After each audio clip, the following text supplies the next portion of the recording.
Hello everyone. So today I want to go over how to perform a pigeon. So what we're going to do is we're going to start on our hands and knees. And for this pose you're going to need, you might not need anything, but you may want to use a blanket or a block. And I'll show you how to use that. So we're going to start on our hands and knees. You can also start in a plank position. From here, we're gonna pick one side. So I'm gonna use my right leg to start so I can show you how I would position my props. And I'm just gonna bring my knee in between my hands. So if that position is already hard for you, you might wanna use a block or two to help support, to give you a little bit more space to bring the knee in. So props are our friends. From here, we're gonna think about bringing the shin parallel to the front edge of the mat. So that is quite hard for me, and it really just depends on your hip mobility.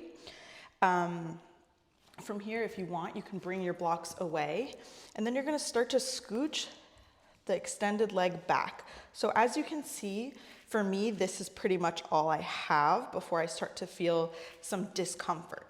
So what I can do here is I can use a block to support my hip. That way I'm not hanging in the air. Or you can take a blanket and you're just gonna fold it as much as you need to give you a little bit more support. And you're just gonna stick that right underneath your hip.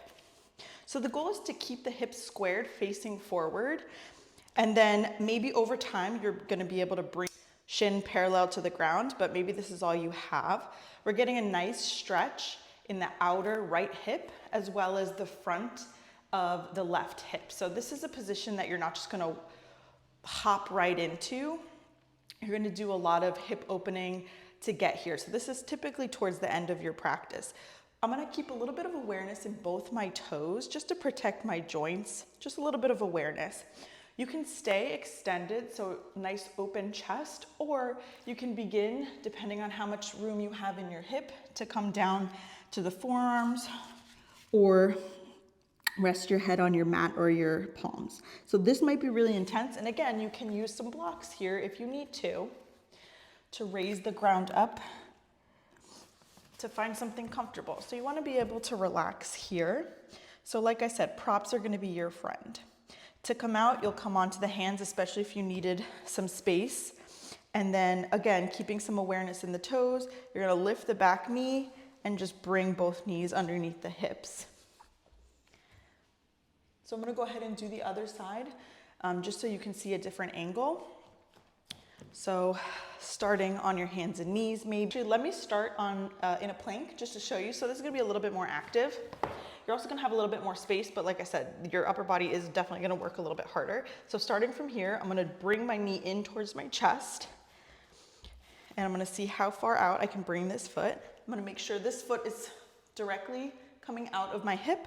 And then I'm gonna use my block on this side to prop myself up so I don't have to hang out in the air. From here, I can come down to my forearms. For this side, this is as far as I can go. And then just keeping some awareness in the toes, breathing into that left hip.